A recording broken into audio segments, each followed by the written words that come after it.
Hola! Toleleje, toleleje. Kunin at basahin, kunin at basahin. Ako po si Kuya Sam Pagadua ng inyong kasama sa ating lumalim at mamunga Gospel Reflection. Ngayon ay March 9, 2026. Ang mabuting balita ng Panginoon ayon kay San Lucas, chapter 4, verse 24 to 30. Nang dumating si Jesus sa Nazaret, sinabi niya sa mga nasa sinagoga, "Tandaan ninyo, walang propetang kinikilala sa kanyang sariling bayan. Ngunit, sinasabi ko sa inyo, maraming babaeng balo sa Israel noong kapanahunan ni Elias nang hindi umulan sa loob ng tatlong taot kalahati at nagkaroon ng matinding tagutom sa buong lupain. Subalit hindi sa kanino man sa kanila pinapunta si Elias, kundi sa isang babaeng balo sa Sarepta sa lupain ng Sidon. Sa dinami-dami ng mga ketungin sa Israel, noong kapanahunan ni Eliseo, walang pinagaling isa man sa kanila. Sinaaman pang taga-Syria ang pinagaling. Galit na galit ang lahat ng nasa sinagoga nang marinig ito. Nagtindigan sila at ipinagtabuyan siyang palabas sa taluktok ng burol na kinatatayuan ng bayan upang ibulid sa bangin.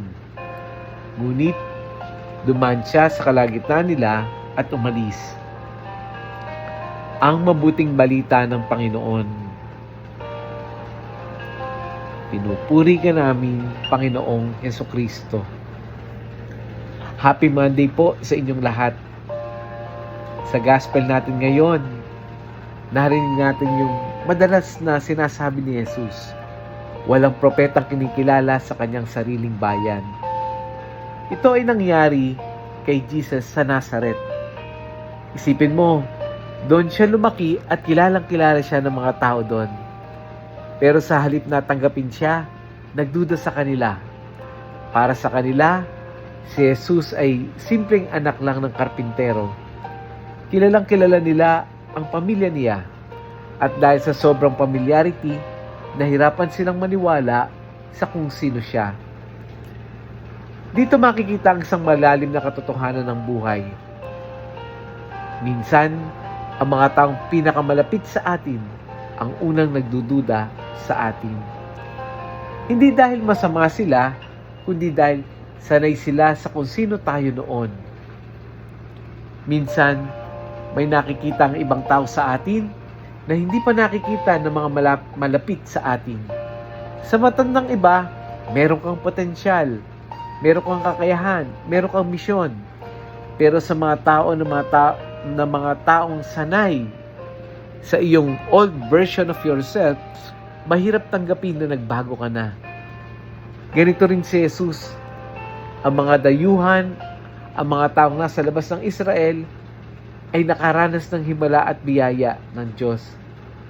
Pero ang mga kababayan niya mismo, nahirapang maniwala. At minsan, ito rin ang karanasan natin. Kapag may pangarap tayo, sino ang unang tumututo sa pangarap natin? Hindi ba yung mahal din natin sa buhay? Kapag may misyon tayong tinatak, hindi lahat ng malapit sa atin ang agad maniniwala. Pero hindi ibig sabihin na mali ang tinatahak mo landas.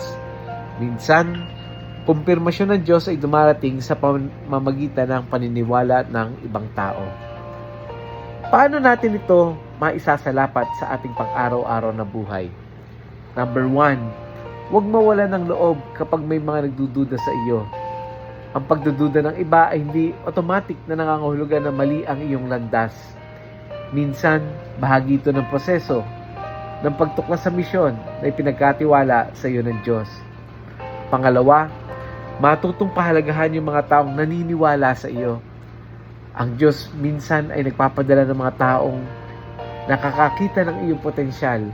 Ang kanilang paniniwala ay maaaring maging lakas ng loob natin upang ipagpatuloy natin yung ating misyon.